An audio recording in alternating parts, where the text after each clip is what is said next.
you can excommunicate me on my way to Sunday school and have all the bishops harmonize these lines.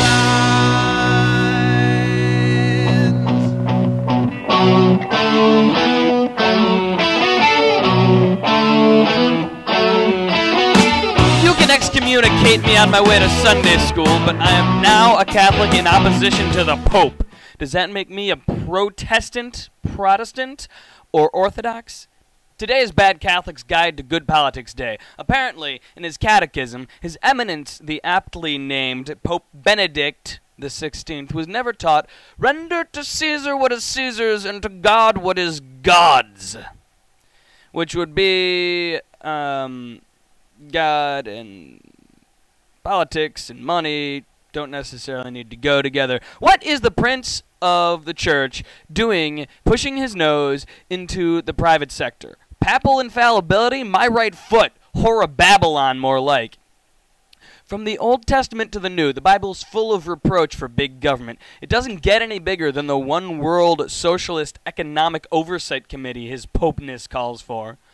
For those of you who missed it, Pope Benedict XVI, in his latest encyclical, called for the creation of a New World Oversight Committee, NWO, in charge of reallocating wealth.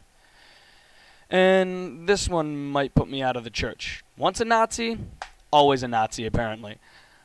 This kind of governance sounds pretty internationally socialist party to me. The church does not teach coerced redistribution of wealth. The church has a long history, starting with Stephen, the first deacon, of voluntarily taking care of the community. But the yoke of the Lord is voluntary. Pope John Paul II said that true freedom is the ability to do what is right. He did not say that true freedom was being forced to do what is right.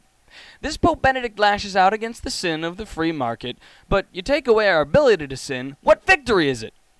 It's like the castrati of the Middle Ages that would chop off their man parts to avoid the temptation to sin. Those parts are there for a reason. You should keep them and use them to do good, much like free economic will. Herr Benedict is calling for a prescription that would have us all wonderfully behaved, emotionally and spiritually stunted children. My friend teaches special education down in the city, and her students, some of them are innocent and well behaved, but none of them will ever be contributing members of society, not in the sense of anything but love and innocence. In Benedict's own words, a Christianity of charity without truth would be more or less interchangeable with a pool of good sentiments. Helpful for social cohesion, but of little relevance.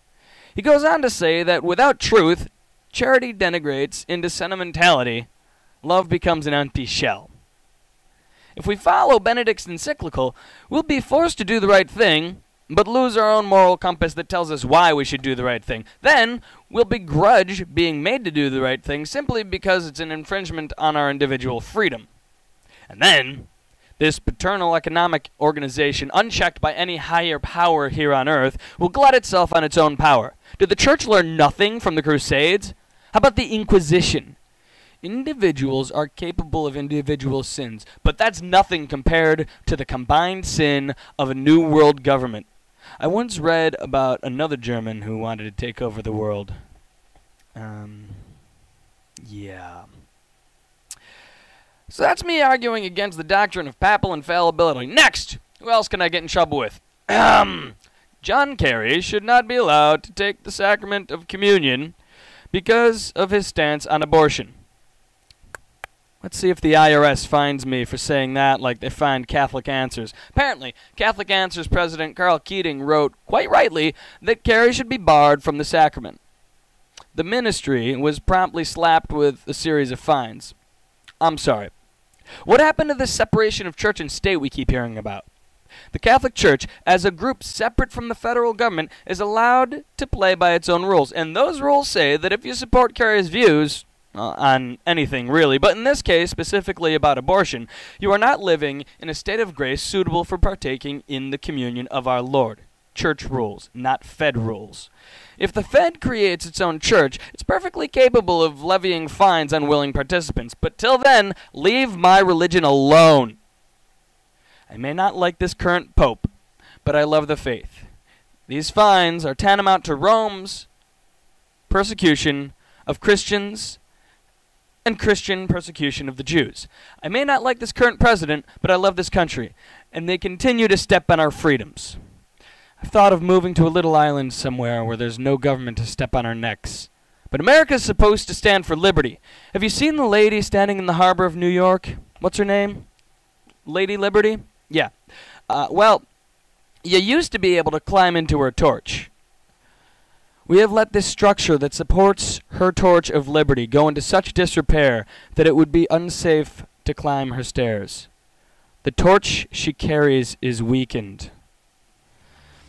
I thought about leaving to try and find a freer land, but I love the torch that lady in the harbor carries, and I'm gonna stay and fight.